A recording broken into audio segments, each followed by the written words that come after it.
Welcome back to my channel happy students. आज की इस वीडियो में हम प्रवास के प्रकार, कारण और परिणाम चैप्टर से प्रवास के क्या कारण है और प्रवास किसे कहते हैं इसके बारे में जानेंगे। तो ये क्वेश्चन भूगोल का काफ़ी इम्पोर्टेंट क्वेश्चन है, तो वीडियो को एंड तक ज़रूर देखिएगा।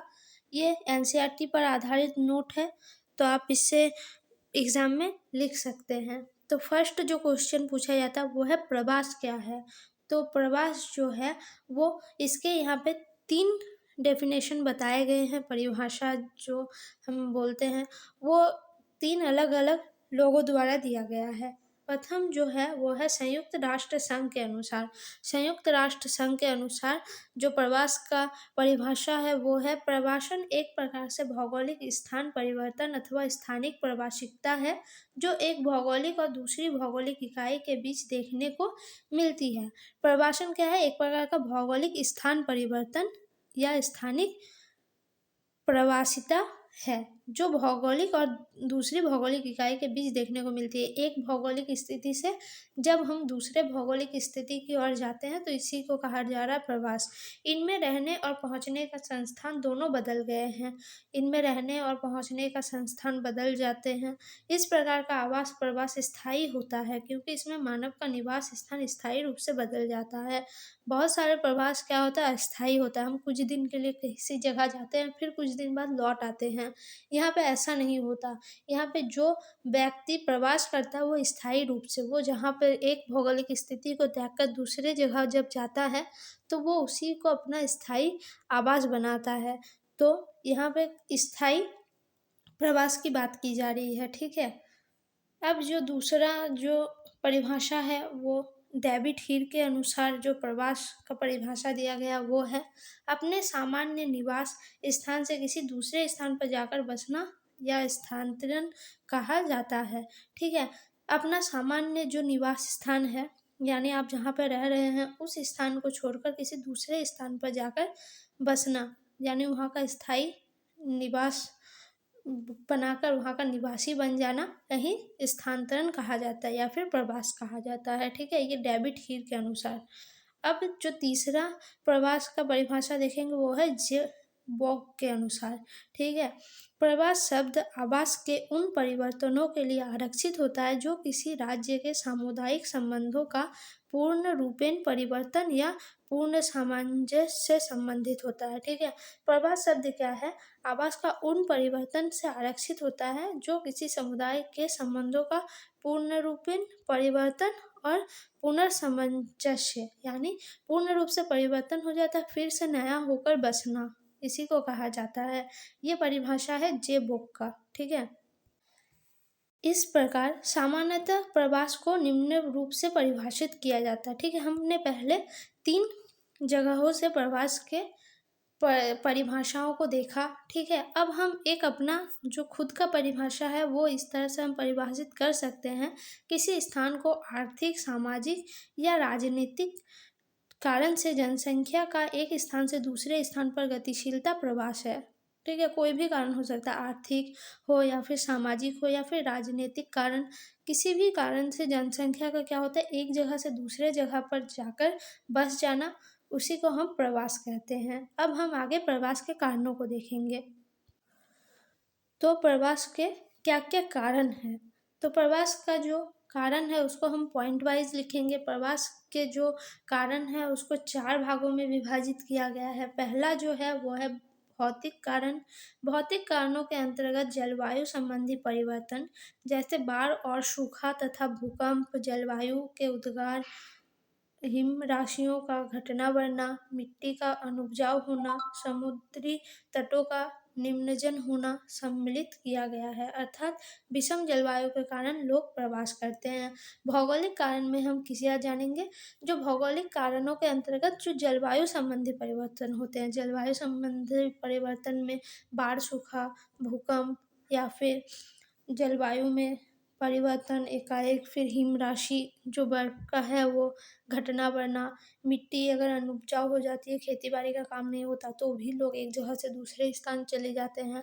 समुद्र तटों का निम्नजन होना, समुद्री तटों का निम्नजन होना भी क्या है? एक भौतिक कारण है।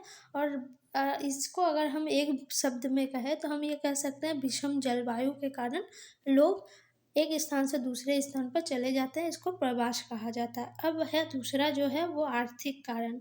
आर्थिक कारणों में मुख्यतः जनसंख्या संबंधी जनसंख्या के दबाव, भोजन सामग्री का अभाव, नई और उपजाऊ भूमि का आकर्षण, सिंचाई की सुविधा तथा खनिज और वन संपत्ति की उपलब्धता प्रमुख है। ठीक है, यहाँ पे क्या है, आर्थिक कारणों में मुख्यतः क्या है, जनसंख्या का दबाव। एक स्थान पर अगर जनसंख्या बढ़ गई है तो भी क्या होता है, घर में काफ़ी सारे सदस्य हैं लेकिन रोजगार उस तरह से नहीं हो पा रहा तो भी लोग प्रवास करते हैं शहरों में। भोजन सामग्री का अभाव, नई और उपजाऊ भूमि का आकर्षण, कहीं पर अगर खेती की भूमि खराब हो गई या दूसरी जगह पर अच्छी भूमि है तो लोग वहाँ जाना पसंद करते हैं। सिंचाई की सुविधा भी एक कारक है और खनिज और वन संपत्ति की उपलब्धता प्रमुख है। इन सभी कारणों के कारण भी क्या होता है, लोग एक जगह से दूसरी जगह जाते हैं। आर्थिक कारणों से प्रभावित होकर मानव समूह भोजन के अभाव में अथवा भविष्य में उन्नति की लालसा से अन्य स्थानों में प्रवास करते हैं। आर्थिक कारणों से जो प्रभावित होकर प्रवास होता है उसमें क्या होता है, मानव समूह भोजन का अभाव तथा भविष्य में उन्नति। अभी भोजन का अभाव है लेकिन वो नहीं चाहते कि भविष्य में भी उनको इसी अभाव से गुजरना पड़े, इसीलिए वो उन्नति की लालसा के कारण अन्य स्थानों में प्रवास करने लगते हैं। नए स्थानों में निवास योग्य बनते हैं। जो नए स्थानों को वो जाते हैं वहाँ को वे निवास स्थान योग्य बनाते हैं, विश्व में अन्य देशों से संपर्क स्थापित करता है और नई सभ्यता को जन्म देता है। इस तरह से क्या होता है, एक नई सभ्यता का जन्म होता है उस नई जगह पर। इस प्रकार का प्रवास अंतर्राष्ट्रीय स्तर पर होता है। इस प्रकार का जो प्रवास है वो अंतर्राष्ट्रीय स्तर पर होता है। इसके अंतर्गत ग्रामीण से नगरीय प्रवास में महत्वपूर्ण अपकर्ष कारक बेहतर अवसर, नियमित काम का मिलना और अपेक्षाकृत ऊंचा वेतन। ठीक है, इसका क्या है, जैसे ग्राम से नगर में होता है प्रवास, उसमें अपकर्ष कारक क्या क्या है। देखिए यहाँ पे क्या होता है, गांव में रोज आपको रोजगार नहीं मिलता, ठीक है, काम नहीं मिलता जिससे पैसे नहीं आते, वेतन भी कम होता है, ठीक है। और शहरों में क्या होती है, सुविधाएं अच्छी होती है जिस कारण से लोग क्या करते हैं, शहरों की ओर अधिक जाने की कोशिश करते हैं। आर्थिक उन्नति के बेहतर अवसर, व्यापार वाणिज्य में विकास और आर्थिक आय में वृद्धि महत्वपूर्ण है। आर्थिक उन्नति के बेहतर अवसर मिलते हैं शहरों में, व्यापार वाणिज्य भी हम कर सकते हैं वहाँ पे जाके, और आर्थिक आय में वृद्धि होती है जिस कारण भी लोग आर्थिक कारणों की वजह से भी लोग एक स्थान से दूसरे स्थान को प्रवास करते हैं। तीसरा जो पॉइंट है प्रवास का, यानी प्रवास का कारण, वह है सामाजिक सांस्कृतिक कारण। सामाजिक और सांस्कृतिक कारणों से भी प्रवास होता है। सामाजिक और सांस्कृतिक कारणों से भी प्रवास होता है। भारत में अधिकतर स्त्रियां विवाह के उपरांत मायके से ससुराल को प्रवास करती है, ठीक है।